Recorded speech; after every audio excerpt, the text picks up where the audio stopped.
Hello students, welcome to our YouTube channel Badshah classes. Students, आज के video में discuss करने वाला है क्लास 12 फिजिक्स का नया टॉपिक जिसका नाम है एब्सोल्यूट रिफ्रैक्टिव इंडेक्स।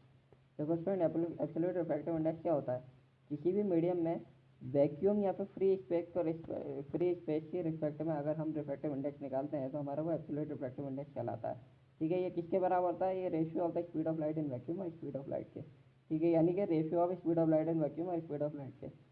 तो ये इसको किससे रिप्रेजेंट करते हैं हम? म्यू से। म्यू इक्वल टू में सी अपॉन वी। सी क्या है? हमारी speed of light in vacuum होती है 3 × 10⁸ मीटर सेकंड इनवर्स या फिर मीटर पर सेकंड भी बोल सकते हैं।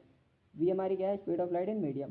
किसी भी मीडियम में स्पीड ऑफ लाइट और किसी भी वैक्यूम में स्पीड ऑफ लाइट के अलग अलग होते हैं। ठीक है स्टूडेंट, रिफ्लेक्शन के दौरान of light the physical quantity which does not change its frequency और for an electromagnetic wave. Light अपनी फ्रीक्वेंसी चेंज नहीं करती है इलेक्ट्रोमैग्नेटिक वेव के लिए।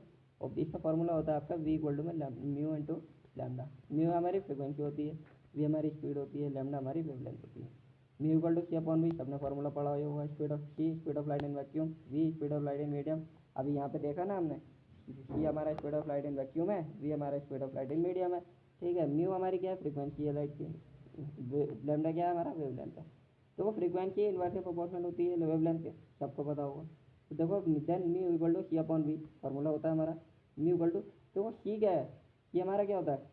एच सी अपॉन लैम्डा हमारा फॉर्मूला पता है। ठीक है, mu equal to c upon lambda अपना फॉर्मूला पड़ा होगा, mu equal to c upon lambda. तो उसी से हम सी की वैल्यू निकालेंगे तो म्यू इंटू लैम्डा वन पहले वाले फेज से। ठीक है, सेकंड के हम निकालेंगे सेकंड वाली लाइट के म्यू लैम्डा टू। म्यू से म्यू कैंसिल हो जाएगा, mu equal to c upon v equal to में लैम्डा वन अपॉन में लैम्डा टू। तो म्यू टू वन यानी कि दूसरे मीडियम का पहले मीडियम के रिस्पेक्ट में, यानी कि दूसरे मीडियम का पहले मीडियम के रिस्पेक्ट में अगर हमने रिफ्रैक्टिव इंडेक्स निकाला तो mu one upon mu two equal to में लैम्डा वन अपॉन में लैम्डा टू। ठीक है, अब देखो रिलेटिव रिफ्रैक्टिव इंडेक्स हमारा नेक्स्ट टॉपिक ये है। रिलेटिव रिफ्रैक्टिव इंडेक्स किसी भी दूसरे मीडियम का पहले मीडियम के रिस्पेक्ट में अगर हम निकालेंगे, जैसे कि ratio of speed of light in medium one to the speed of light in medium two, यानी कि पहले मीडियम में स्पीड ऑफ लाइट, दूसरे मीडियम में स्पीड ऑफ लाइट, इन दोनों का अगर हम रेशियो निकालें तो हमारा रिलेटिव रिफ्रैक्टिव इंडेक्स कहलाता है। तो इस टाइप से अगर आप देखो तो एब्सोल्यूट रिफ्रैक्टिव इंडेक्स का फॉर्मूला क्या है? Mu equal to c upon we.